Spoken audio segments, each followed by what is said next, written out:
তাহলে আল্লাহ সুবহানাহু ওয়া তাআলা তার রাসূলকে দুনিয়াতে পাঠিয়েছেন। কিন্তু কিভাবে পাঠিয়েছেন মিলাদুন নবীর দিন যদি এই আলোচনা করা হয়, হ্যাঁ, এবং এই দিন আমরা রোজা রাখবো ইনশাআল্লাহ। ইনশাআল্লাহ বলেন, বলেন ইনশাআল্লাহ। আমরা রোজা রাখবো। কি রাখবো? রোজা রাখবো। এই যে রবিবারে সেহরি খাইবেন, সোমবার দিন রোজা রাখবেন ইনশাআল্লাহ। কারণ সোমবার দিনের ব্যাপারে কোনো মত পার্থক্য নাই। কিন্তু কেউ বলে 2 তারিখ, কেউ বলে রবিউল আউয়ালের 8 তারিখ, কেউ বলে 12 তারিখ, এভাবে তারিখের ব্যাপারে মতানৈক্য আছে। কিন্তু সোমবার দিন রাসূল বলছেন এই দিনটা মিস নাই, এই দিনে আল্লাহ দুনিয়াতে আমাকে পাঠিয়েছেন। সুবহানাল্লাহ। আমি তো রবিউল আউয়াল আছে, আমি এই আমলটা করি, আলহামদুলিল্লাহ, রোজা রাখি।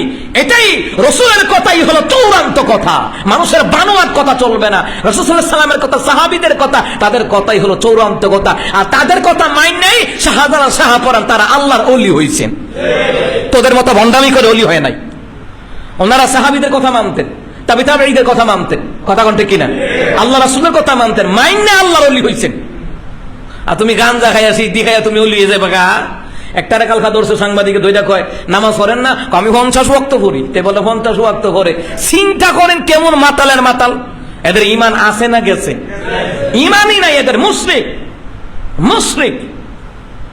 সুতরাং যারা হক্কানি আল্লাহর ওলি তারা, তাদের জন্য যেমন অনেক জায়গায় মসজিদ মাদ্রাসা কইরা গেছে, যেখানে মানুষ কোরআনের আলো, কোরআনের নূর, হাদিসের নূর খুঁজে পাবে, মানুষগুলোকে হেদায়েতের পথে আনা যাবে, এরকম জায়গা প্রতিষ্ঠিত করার কি করার দরকার। আল্লাহ বুঝার তৌফিক দান করুক। খাজা আব্দুল মুত্তালিব তিনি বললেন, মক্কার সর্দার আমি, সমস্ত আরবের লোকেরা আমার কাছে আইসা কয় সর্দার হইলেন, কি হুকারে লাগলেন? উনি কই কি হয়েছে? পানি তো পাই না, মরুভূমি, তীব্র রোদের কারণে মরুভূমির বালিগুলি গরমে খন খন করছে, জমিনটা পেটে চৌচির হয়ে যাচ্ছে। খাজা আব্দুল মুত্তালিব পানি দরকার। ওনার রাজ দরবার আইসা যে বলছে, উনি এখন চিন্তায় পড়ে গেছে। দুপুরের দিকে সবাই গোসল করে খাওয়া দাওয়া করে ঘুমায়, ঠিক না? ঠিক না? গোসলের দিকে, দুপুরের দিকে অধিকাংশ, এটা নবীর সুন্নাত। আর যারা চাকরি করে এটা আলাদা হিসাব আর কি, কথা বুঝছেন না? তো যাই হোক, খাজা আব্দুল মুত্তালিব দেহিদে কেউ নাই, কাবাগরের কাছে কেউ নাই, আশেপাশে কেউ নাই। তিনি কাবাগরের কাছে মুলতাজিমের একটা গর্ত আছে, ওখানে দাঁড়াইছে, কাবার চৌকাটে হাত রাখছে, কাবার মালিক, কাবার মালিক, মালিক রে, এলাকার লোকান আমি সরদার বলে পানির জন্য আবদার করে, পানি কোত্থেকে দেবো? ঝড়ের রাজবালি যাইয়া এই কুয়ার মুখটা বন্ধ হয়ে গেছে গা। আপনি যদি কুয়াটা চালু করে দেন, আমার 10টা সন্তান আছে, একটা সন্তান আনিয়া আপনার নামে আমি কোরবান দিয়ে দিব। কোরবানি আল্লাহর পছন্দ। এই কথা কোয়া মাত্র জমজম খুব চালু হয়ে গেছে গা। সুবহানাল্লাহ। চতুর্দিকে পানি, মক্কার লোকেরাও পানি নিয়ে যাও, কত লাগবো? আরে সর্দার পানি কেমনে চালু হইলো? ও কাবা ঘরের মালিকের হুকুমে চালু হইছে। সুবহানাল্লাহ। এখন উনি যে মানত করছে ফুত কুরবানি দিব, ভুলে গেছে গা। একদিন রাইতে স্বপ্নে দেখায় মুত্তালিব জমজম খুব চালু করার জন্য মানত করলা, কিন্তু মানত আদায় করো নাই। ঘুম থেকে ওইটা পেরেশানি, সন্তানদেরকে ডাক দিছে, আবু জাফর, আব্বাস, আবুল আহাব, সাইবা, উতবা, কি হয়েছে আব্বা ডাকছেন কেন? আরে বাবারে, জমজম খুব চালু হওয়ার জন্য মানত করছিলাম। বাবারা, জমজম খুব চালু হওয়ার জন্য মানত করছিলাম, সন্তান কোরবানি দিব, তোদের মধ্য থেকে একজনের কোরবানি দিব। আব্বাস কয়, আব্বা আমার নাম কইছিলেন? কয় না। আমি হাইদা হাইদা মরতে চাই না। আবু জাফর, জাফর রে তুই কি কস? কয় আব্বা আমার নাম লইছিলেন? কয় না।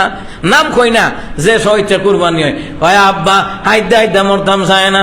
এই 9 জন বিদায় হয়ে গেছে গা, সাইবা, উতবা সব বিদায় হয়ে গেছে গা। শেষে দিয়া চালাইকা ছোটুটার আগেরটা আর কি কয়, আব্বা একটা কাজ করেন, ছোটুটা আব্দুল্লাহ আছে না, এর জবাই করে দেন। ছোট মানুষ দমক টমক দিকে ডরাইব, কি আমনেই জব হয়ে যাবো গা। এটা ঠিকই কইছো। লইয়া গেছে ডাকডোল ফিটাইয়া, আর যা আবু জাহেলের মানত পুরো হইব। চিন্তা কর, আজকে আব্দুল মুত্তালিবের কি হবে? মানত পুরা হবে, মানত আদায় করা হবে। কি করা হবে? ওনার ছেলের জবাই করে লাইব। এইদিকে মদিনা, এদিকে মক্কার অসংখ্য মহিলারা পর্যন্ত খাড়াই গেছে গা। কাবার ডান পাশে 100 জন যুবতী মহিলা, কাবার বাম পাশে 100 জন যুবতী মহিলা তলোয়ার নিয়ে খাড়াইছে। আব্দুল মুত্তালিব, তোমার 10টা সন্তান আছে, 9টারে জবাই কইরা লাও, আব্দুল্লাহর জবাই হইতে দিব না। এখন লাগছে নিফেস, আয় রে কিভাবে কি করবে? এরপরে আপনার শামসিয়াতে যারা ব্যবসা করতো বণিক দল, এরাও তলোয়ার লইয়া হারাইছে, মেয়েদের পক্ষ ইয়া হারাইছে। মেয়েদের পক্ষ হারায় কয়, হ্যাঁ আমরাও যুদ্ধ ঘোষণা করে দিলাম, আব্দুল্লাহরে মারতেন পারতেন না। খাজা আব্দুল মুত্তালিব ডেকে বলেন, কেনে রে আমার ছেলেরা আমি মার মতো কি? কয় ঠিক আছে, বাকি 9টা আছে সেইগুলারে জবাই করে লাম, আব্দুল্লাহরে জবাই করতে দিব না। কয় কেন দিবি না?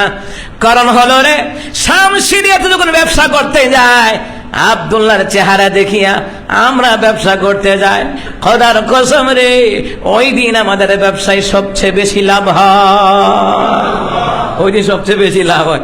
এখন তো কি হলো, কোরবানি দেওয়ার করতে পারে নাই, আর বাকি ছেলেরা তো বড় বড় হয়ে গেছে, বুঝে না। আর আব্দুল্লাহর বয়স হয়েছে 12 থেকে 14 বছর, এইরকম বয়সের আর কি। তো এখন মানত কিভাবে আদায় করবো? খ্রিস্টান পাদ্রীদেরকে ডাকাইলেন, ইহুদি আলেমদেরকে ডাকাইলেন, ডাকায় জিগায় মানত আদায় করি কেমনে, বুদ্ধি দেন। সবাই কইলে একটা নাবালেক ছেলে অথবা মেয়ে আনেন, আইনা লটারি দেন, একটা সামরার মধ্যে লেখেন আব্দুল্লাহ নাম 10 বার, উডের নাম 10 বার, উডের নাম আইলে উট কুরবান হইব, আব্দুল্লাহ নাম আইলে আব্দুল্লাহ কুরবান হইব। লটারি দেওয়া হলো, লটারি দিছে 100 বার, কয়বার? এর মধ্যে 99 বারে আব্দুল্লাহ নাম আইয়ে, আর আছে কয়বার? অহন মক্কার অধিকাংশ নারীরা বণিক দলের লোকেরা কয়, থামেন কথা আছে। কি কথা? যতক্ষণ উডের নাম নাইব অতক্ষণ আব্দুল্লাহরে কুরবানি হইতে দিতাম না।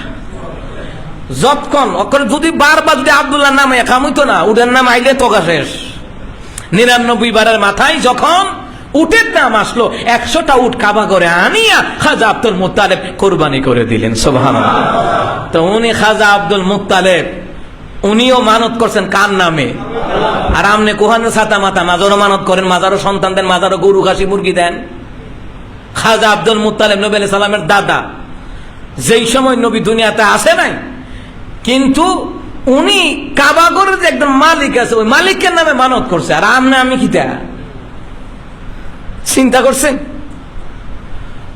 সম্মানিত মহতারাম হাজিরিন, মানত আদায় হয়ে গেল গা। এই মাপে 6 বছর কেটে গেল। কয় বছর? আব্দুল্লাহর বয়স হয়ে গেছে প্রায় 20 বছরের মতো, 20-22 বছরের মতো। এখন নওফেলের নামে একটা মরিয়ম আছে, মরিয়ম খানে বিয়ের প্রস্তাব দেয়।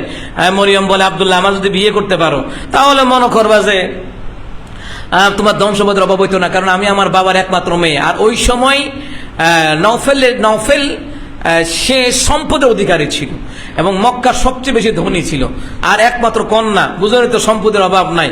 কিন্তু আব্দুল্লাহ কোনো কিছু কইতো না, দৌড়ে বাবার কাছে গিয়া কইতো, বাপে কই ফুত আমি আছি যন্ত্রণা, চতুর্দিক থেকে বিয়ের প্রস্তাব আছে, আর মক্কাই থাকবো না, চল মদিনায় যাই। মদিনায় নিয়ে গেলেন। ওনার একজন বন্ধু আছে, নবী সাল্লাল্লাহু আলাইহি সাল্লামের দাদা আব্দুল ওয়াহাব জরজর, যেটাকে বলা হয়, তিনি স্বর্ণ মুদ্রার ব্যবসা করতেন। সুবহানাল্লাহ পড়েন। তো দুস্থর দেখে কি রে দুস্থ, খবর কি? এত তাড়াহুড়া পেরেশান।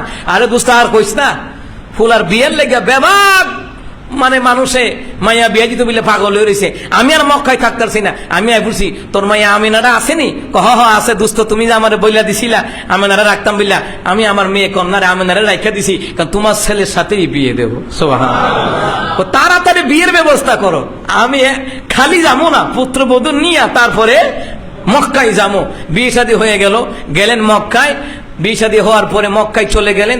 মক্কায় যাওয়ার পরে হযরত আব্দুল্লাহ তিনি রাস্তা দিয়ে হাঁটতেছে, ওই মরিয়ম যে মেয়েটা ওনাকে ভালোবাসতো ছাদ থেকে দেখছে, একতলার ছাদের উপরে থেকে দেখা দৌড়াই যায়, কয় আব্দুল্লাহ একটু দাঁড়াও। দাঁড়াইছে, দাঁড়াইয়া মাথা থেকে পা পর্যন্ত তাকাইয়া ওই মরিয়ম বিনতে নওফেল চলে গেলেন বাড়ির ভিতরে। হযরত আব্দুল্লাহ ডাক দিলেন, মরিয়ম তুমি না আমারে দেখলে ভালোবাসতা, আমার খাবার দাবার দিতা, উপহার দিতা, উপটকন দিতা, আজকে চলে গেলা কেন? আমি যে ভালোবাসতাম সাথে তো ভালোবাসতাম না, কারণ তোমার কপালের মধ্যে নূরে মোহাম্মদী একটা নূর ছিল। আমি চাইছিলাম তোমার বিয়ে করতে, তুমি সত্যি করে বলো তুমি কি বিয়ে করছো? হ্যাঁ বিয়ে করছি। কই করছো? মদিনায়। আব্দুল ওয়াহাব ওনার মেয়েরে বিয়ে করছে, আমেনারে। কায় আমার কপাল চলে গেল, আমার কপাল ধ্বংস হয়ে গেল। আমি তোমার ভালোবাসি মোহাম্মদী নূর দিকা। আমি চেয়েছিলাম যে তোমাকে বিয়ে করলে আমি মোহাম্মদ সাল্লাল্লাহু আলাইহি সাল্লামের মা হতে পারবো। সুবহানাল্লাহ। আমি এই আশাই তোমারে ভালোবাসলাম। এখন যেহেতু ভাগ্যবতী হয়ে গেল আমেনা, আর এখন আর তোমারে ভালোবাসা আমার লাভ নাই। সুবহানাল্লাহ পড়বেন না? নবী আলাইহিস সালাতু ওয়াস সালামের আম্মাজান গর্ভবতী হলেন। তিনি বললেন, যেই দিন আমার মুহাম্মদ সাল্লাল্লাহু আলাইহি ওয়াসাল্লাম আমার গর্ভে আসলো রে। ওই দিন রাতে হযরতে আদম আমাকে সালাম জানায়া দিয়েছে। স্বপ্নে আদম সালাম জানায়, আমেনা সতর্ক থাইকো, তোমার গর্ভে যিনি আছেন তিনি রাহমাতুল লিল আলামিন হবে। এইভাবে করে করে প্রত্যেক চন্দ্র মাসের প্রথম তারিখে অসংখ্য পয়গম্বর হযরত আমেনাকে সালাম দিত। আমেনা রে, তোমাকে লাখো সালাম, তোমার গর্ভে যিনি আছেন তিনি হলেন নবীদের সরদার, যিনি হবেন সুবহানাল্লাহ। এইভাবে করে করে হযরত আমেনা গর্ভবতী হয়ে গেলেন। এইভাবে গর্ভবতী হওয়ার পর একের পর এক স্বপ্নে স্বপ্নে দেখতেছেন নবীরা সালাম দেয়, অসংখ্য পয়গম্বররা সালাম দেয়। আমেনা কয় শুধু তাহাই নয়, সকালবেলায় হাঁটতে বের হয়, বাঘ আর হরিণ দেখে আমার সালাম দেয়। বাঘ আর হরিণ শত্রু না বন্ধু? কথা কন না কেন? বাঘ আর হরিণের শত্রুটা দেখেন নাই? ডিসকভারি চ্যানেলে, বিভিন্ন চ্যানেলে দেখা যায়, মানে বাঘ হরিণ দেখলে যা দৌড়ানি দেয়, বাঘ আর হরিণ।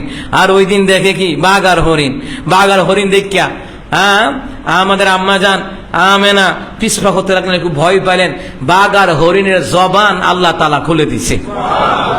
খুলে দেওয়ার পর আমেনা ভয় পাইও না, ভয় পাইও না, আমরা বাঘ আর হরিণ একে অপরের শত্রু ঠিক আছে, কিন্তু যেই দিন থেকে তোমার গর্ভে রহমতুন নবী আগমন করছেন, তোমার গর্ভে স্থাপন হয়েছেন, ওই দিন থেকে বাঘ আর হরিণ আমরা শত্রুতা ভুলে গেছি।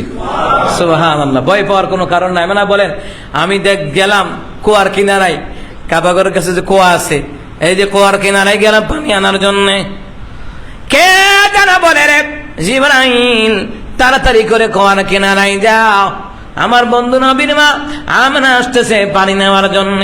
কুয়ার তলদেশ থেকে নোরের পাখা দিয়ে ধাক্কা লাগাইয়া দাও, পানি যেন কুয়ার কিনারায় কিনারায় ফিরে যায়, আমেনার যেন পানি নিতে কষ্ট না হয়। হযরত আমেনা বলেন, আমি গিয়া দেখি কুয়ার তলদেশে এতদিন পানি আছে, এখন দেখি কুয়ার উপরে পানি। সুবহানাল্লাহ। এরপরে বলা হলো, আমি দেখলাম এক ঝাঁক পাখি আকাশ দিয়ে উড়ে যাচ্ছে। হঠাৎ করে তাকায় দেখি রে, কে যেন বলে রে, এ পাখিরা আমেনার মাথার উপর দিয়ে যাস না, কারণ বেয়াদবি হয়ে যাবে, কারণ রে আমেনার গর্ভে রাহমাতুল লিল আলামিন রয়েছে। হযরত আমেনা বলেন, এইভাবে করে করে মক্কার লোকেরা আমার শ্বশুরের কাছে নালিশ দেয়, আপনার ফুতুর গোড়া বালানা। কি হয়েছে? জামাই মরে গেছে। কবে? 6 মাস গর্ভে থাকতে নবী আলাইহিস সালামের আব্বাজান দুনিয়া থেকে বিদায় হয়ে গেছেন, তো তোমার ছেলের গোড়া ভালো না কেন? জামাই মরে গেছে। এখন কি স্বর্ণ অলঙ্কার পরন লাগে নাকি? এখন কি সাজগুজ করা লাগে নাকি? এখন কি সুগন্ধি ব্যবহার করা যায় নাকি? খাজা আব্দুল মুত্তালিব ধরে, মা তুমি সুগন্ধি ব্যবহার করো কেন? মক্কার লোকের এইটা কয়, আব্বা আমি কি করাম, যেদিন থেকে আমার শিশুপুত্র, যেদিন থেকে আমার মোহাম্মদ আমার সন্তান, যেদিন থেকে আমার গর্বে, এই দিন থেকে আমার সারা শরীর থেকে মেসকম্বরের গ্রান বের হয়। যেই দিকে বের হই ওই দিকেই মেসকম্বরের গ্রান সরা যায়, তা আমি কি করতাম? সুবহানাল্লাহ। খাজা আব্দুল মুত্তালিব কয়, আমার নাতিটা বড় ভাগ্যবান। সুবহানাল্লাহ। আল্লাহ কহুদা ভাগ্যবান না, তিনি রাহমাতুল লিল আলামিন হবে। সুবহানাল্লাহ।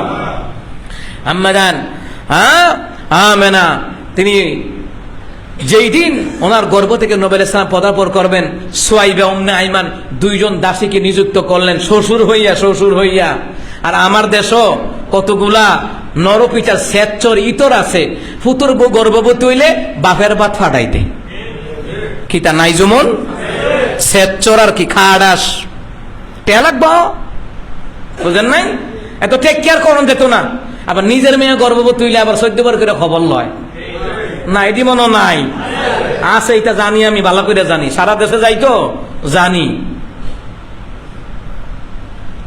আর আব্দুল মুত্তালিব পুত্রবধূ বাবার বাড়িতে মদিনায়, না না না, আমার পুত্রবধূ আমার বাড়িতে থাকুক, তার কষ্ট, তার সুখ দুঃখে যা কিছু করার আমি করব, এই হচ্ছে শ্বশুর।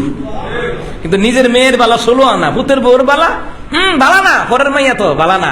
নিজের মেয়ে হাজারো অপরাধ করলে সহ্য হয়, আর পুত্রের বউ একটা দুষ করলে তারি লিয়ে খাওয়ান লাগবো না, আর একটা করাইলাম। ও কথা কন না কেন? আসেনি এমন রোগের রুগী?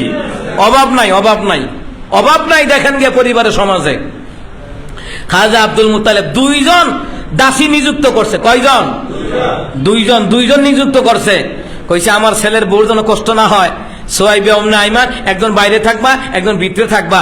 আমার নাতি যদি দুনিয়াতে আসে, সর্বপ্রথম আমারে খবর দিবা। খাজা আব্দুল মুত্তালিব দৌড়ে আইছে, আয়া কয় সোহাইব তাড়াতাড়ি আমার নাতির খুলে দে। ইবনে আইমান সোহাইব মাথা খারাপ হইছে না, ওহনো তো আপনার নাতি দুনিয়াতে আসে নাই।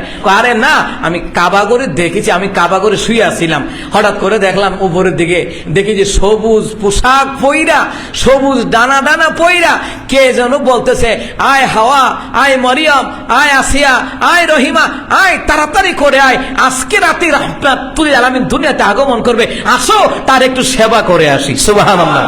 খাজা আব্দুল মুত্তালিব কয়, আমি ভাবছি যে আমার নাতি মনে হয় পড়ছে। না আসে নাই, আইব আইলে আপনি খবরটা পাইবেন। দেখছেন নি ছেলের নাতির লেগে কত পাগল। আর আপনার দেশে ছেলের নাতির লেগে কোনো কিছু জুটে না, মেয়ের ঘরের নাতি নাতির লেগে চুরি কইরা বাজার কইরা লইয়া যা। এমন আছে, আছে এমন আছে, এমন আছে। আপনি মা বাপ ব্যস্ত যাবেন গা, ইনসাফ করতে হবে। হযরত হালিমা রাদিয়াল্লাহু তাআলা আনহা তিনি কয় যে আমার দুইটা স্তন তো কে, আমার মোহাম্মদ একটা স্তনের দুধ খাইতো আর একটা খাইতো না। বড় উপরে জিজ্ঞেসি খাইছো না কেন? আমি আমার ভাইয়ের প্রতি ইনসাফ করছি। সুবহানাল্লাহ। দেখছেন কেমন পয়গম্বর, কেমন রসুল, শিশু পয়গম্বর, ওই সময় থেকে তিনি ইনসাফ প্রতিষ্ঠা করেছেন। সুবহানাল্লাহ। আর এখন আমাদের ইনসাফ শেষ। সম্মানিত মুহতারাম হাজিরিন, সোহাইব ইবনে আইমান কয়, আমরা দেখেছি রাহমাতুন নবী দুনিয়াতে পদার্পণ করেছেন, আমরা দেখেছি সবাই যেইভাবে দুনিয়াতে আসে রাসূল সাল্লাল্লাহু আলাইহি ওয়াসাল্লাম সেইভাবে আসেন নাই। আমরা দেখেছি নূরের টুপি পরা অবস্থায় রাহমাতুন নবীর আগমন হয়েছে। কে বুঝলেন? রাহমাতুন নবী সাল্লাল্লাহু আলাইহি ওয়াসাল্লাম নূরের টুপি পরে দুনিয়ার জমিনে তিনি পদার্পণ করেছেন। হ্যাঁ, আব্দুল মুত্তালিবের কাছে খবর গেছে, বলে দইরা আইসে তো নাতিরে কুলে এলাইছে, নাও রুমাল দিয়ে পেঁচায়া দাও। সুবহানাল্লাহ বলবেন না? কি বুঝলেন? আল্লাহ তাআলা কয়, জিবরাইল আমার বন্ধুর একটু আমার কাছে নিয়ে আসো না, তাড়াতাড়ি নিয়ে আসো। নিয়ে আসলেন। জিবরাইল একবারে জান্নাতের পোশাক টুশাক লইয়া আইনা রুমাল দিয়ে পেঁচাইয়া নিয়ে গেছে। দক্ষিণ থেকে উত্তর, পূর্ব থেকে পশ্চিম নিয়ে গেছে। গোটা দুনিয়াটা আলোকিত হয়ে গেছে। সুবহানাল্লাহ। অসংখ্য বর্ণনা এসেছে যেগুলি এক জুমায় বলা সম্ভব নয়। ইনশাআল্লাহ বাকি আলোচনা আগামী জুমা। তো যাই হোক, ইনশাআল্লাহ আল্লাহ তাআলা যেন এই নবীর প্রেমে যেভাবে ইনসাফ প্রতিষ্ঠা করেছেন ওইভাবে যেন আমরা ইনসাফ প্রতিষ্ঠা করতে পারি, আল্লাহ যেন তৌফিক দান করেন। সবাই বলি আমিন। হাযা মা ইনদি ওয়া ইনদাল্লাহি আলাইহি তাওয়াক্কালতু ওয়া ইলাইহি উনীব। আসসালামু আলাইকুম ওয়া রাহমাতুল্লাহি ওয়া বারাকাতুহু। যারা সুন্নাত পড়েন না, চায়